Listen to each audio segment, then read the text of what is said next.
Le conte de la petite souris qui avait très peur d'écraser les pieds des éléphants. La répression imaginaire fait certainement plus de dégâts dans l'existence de certains que toutes les violences extérieures qu'ils pourront côtoyer ou rencontrer. Il était une fois une petite souris si timide qu'elle s'imaginait que si elle sortait de son trou, si elle allait en promenade, elle risquait de déranger tout le monde et en particulier de faire du mal aux éléphants en marchant sur leurs pieds.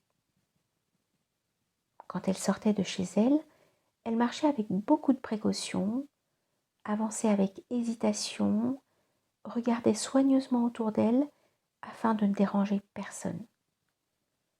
Elle craignait tellement de déranger qu'elle aurait voulu être invisible. Lorsque je vous ai dit que cette petite souris était timide, j'aurais dû vous préciser qu'elle était surtout très égocentrique. Égocentrique est un mot du langage des souris qui veut dire centrée sur soi, préoccupée d'elle-même. Au pays des souris, c'est un fait connu. Tous les timides sont souvent des individus qui ont une perception d'eux-mêmes tellement forte qu'ils ramènent tout à eux. Ils s'imaginent que dès qu'ils sortent de leur trou, dès qu'ils sont en public, tous les autres voient aussitôt qu'ils sont là. C'est un paradoxe.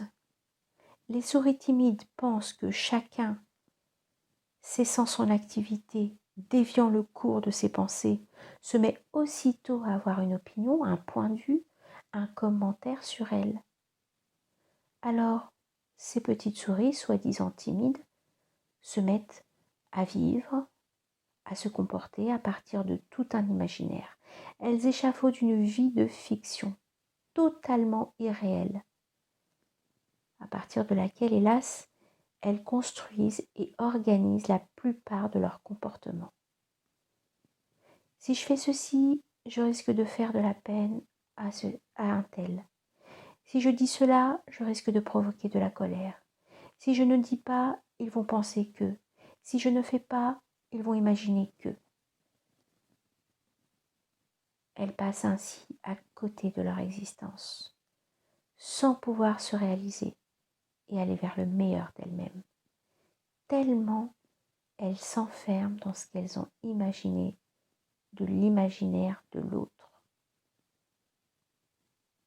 Les petites souris timides se donnent aussi à l'intérieur d'elles-mêmes une importance très grande, si grande qu'elle envahit tout l'espace autour d'elles.